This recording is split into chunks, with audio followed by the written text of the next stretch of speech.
Good morning. This is the Reverend Ronald Nathan. I'm the minister of the Hogard AME Zion Church in Jackson, St. Michael, in the island of Barbados. Welcome to our meditation a day. And today we're looking at Psalms 96, God's foreign policy. God's foreign policy. It is obvious from a cursory reading of the Christian Bible that God is committed to a global agenda. In this psalm, the singers are about making the whole world know that God is to be praised. Whether the people were from other nations coming to Jerusalem to worship, or the Jews were travelers or visitors or exiles in other nations, the message was clear. God is to be praised. We can get a flavor of their thinking in this psalm in verses 1 through to 4, which says, "Sing to the Lord a new song. Sing to the Lord, all the earth. Sing to the Lord, praise his name. Proclaim his salvation day after day. Declare his glory among the nations, his marvelous deeds among all peoples. For great is the Lord, and most worthy of praise. He is to be feared above all gods." This psalm jumps out at me as it contains certain principles for how God relates to the international community, and gives direction on how we should live as global citizens. In other words, it presents a broad framework that governs God's relationship with humankind. I call it God's foreign policy. I have identified 5 broad concepts from this psalm. First of all, that God is interested in all of his creation, irrespective of their ethnicity, religion, or politics. Second, that God desires that all would experience equity. All people would experience equity through righteousness, irrespective of their economy, status, or geographical location. Third, that God desires that all people experience the blessings that come with serving him, whatever their levels of development. Fourth, God will not allow himself to be colonized, however powerful one's military, economy, or alliances may be.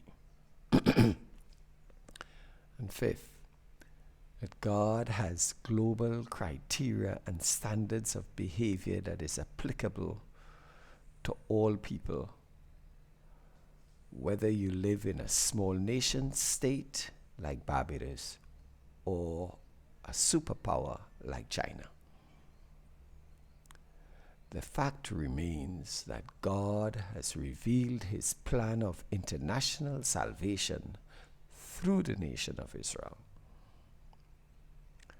This has sometimes been misunderstood both by the children of Israel and the other nations who witness Israel's relationship with God.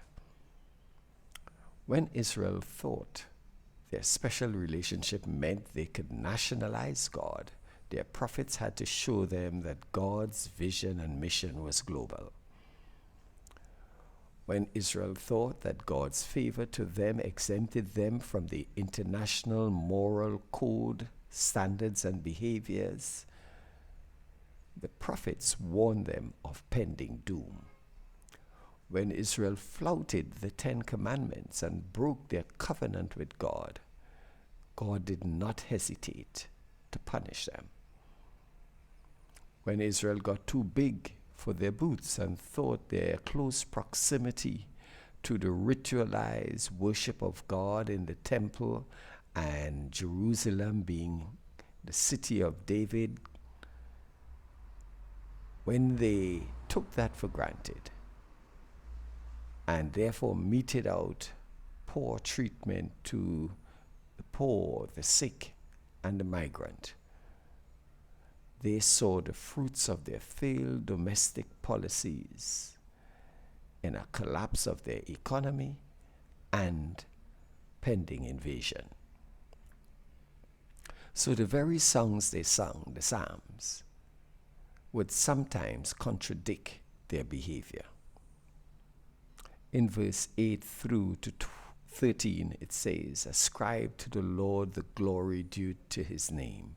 Bring an offering and come into his courts.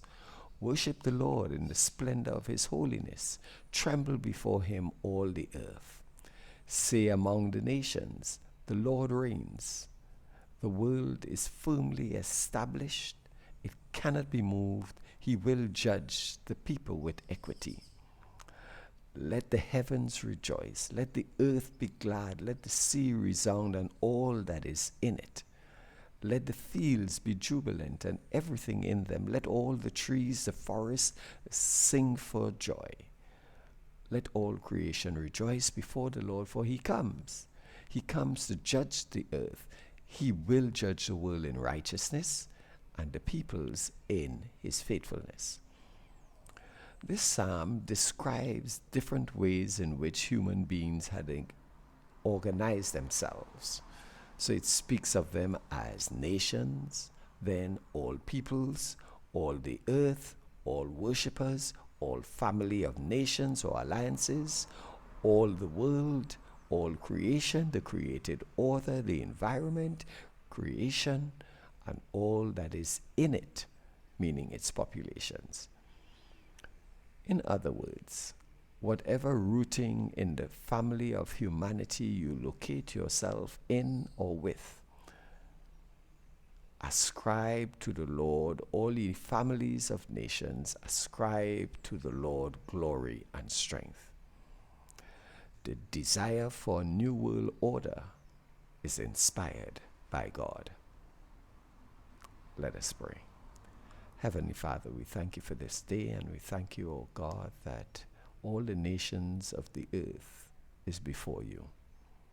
We thank you, O God, that your truth is declared in all the world. May all the nations praise you. Amen. If this meditation has been a blessing to you, please subscribe to our YouTube channel, send our link to your family and friends, and give us a thumbs up. May God bless you richly. Have a great day.